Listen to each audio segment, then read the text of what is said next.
오늘도 말씀으로 하루를 시작하시는 세광의 모든 성도 여러분들을 축복합니다. 11월 14일 목요일 새벽 묵상의 말씀입니다. 사람들은 위대한 스승을 찾아 그 밑에서 배우기를 원합니다. 음악이나 미술계의 거장 혹은 명인, 명장들을 찾아가서 그 밑에서 배우기를 자청하는 것이죠. 여러분은 어떻습니까? 혹 직접 찾아가 배우고 싶은 스승이 있으십니까? 그런데 복음서를 보면 주님께서는 친히 찾아가셔서 제자들을 부르시는 모습이 나옵니다. 오늘 본문에 나오는 예수님의 부르심도 그러합니다. 27절, 28절을 보면 그 후에 예수께서 나가사 레위라 하는 세리가 세관에 앉아 있는 것을 보시고 나를 따르라 하시니 그가 모든 것을 버리고 일어나 따르니라 말씀합니다. 레위, 바로 마태죠. 그가 예수님을 찾아와 따른 것이 아니라 주님께서 세관에 앉아 있는 레위를 보시고 먼저 그를 부르십니다. 오늘 본문에 보시고라는 단어는 의도적으로 주시하는 그러한 의미를 가지고 있습니다. 주님께서는 긍휼의 마음으로 마치 의사가 환자를 주시하는 것처럼 레위를 보시고 그를 부르십니다. 주님의 부르심에 레위는 모든 것을 버리고 그 자리에서 일어나 주님을 따랐습니다. 다시는 뒤를 돌아보지 않겠다는 강한 결단이었고 이것은 그의 회개의 증거였습니다. 주님께서는 32절에 레위를 부르신 사건을 죄인을 불러 회개시키러 온 것으로 설명하십니다. 회개는 예수님을 따르기 위해 모든 것을 버리는 것입니다. 삶의 방향을 예수님께로 재설정하는 것이죠. 레위는 주님을 위해 큰 잔치를 베풀었습니다.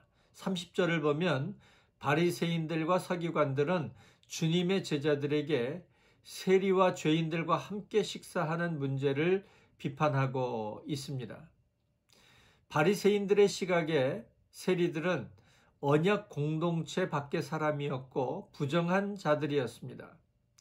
그들과 함께 식사하는 것은 거룩한 식사 전통에 대한 도전이었던 것입니다.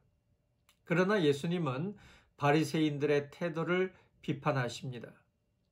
건강한 자에게는 의사가 쓸데없고 병든 자에게라야 쓸데있나니 내가 의인을 부르러 온 것이 아니요 죄인을 불러 회개시키러 왔노라.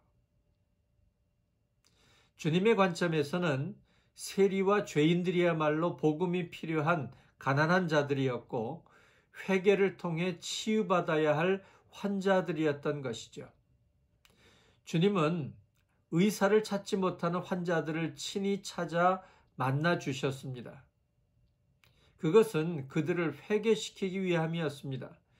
그들은 주님을 만나 회개함으로 잘못된 삶에서 돌이켰고 새로운 삶의 자리로 나아갔습니다.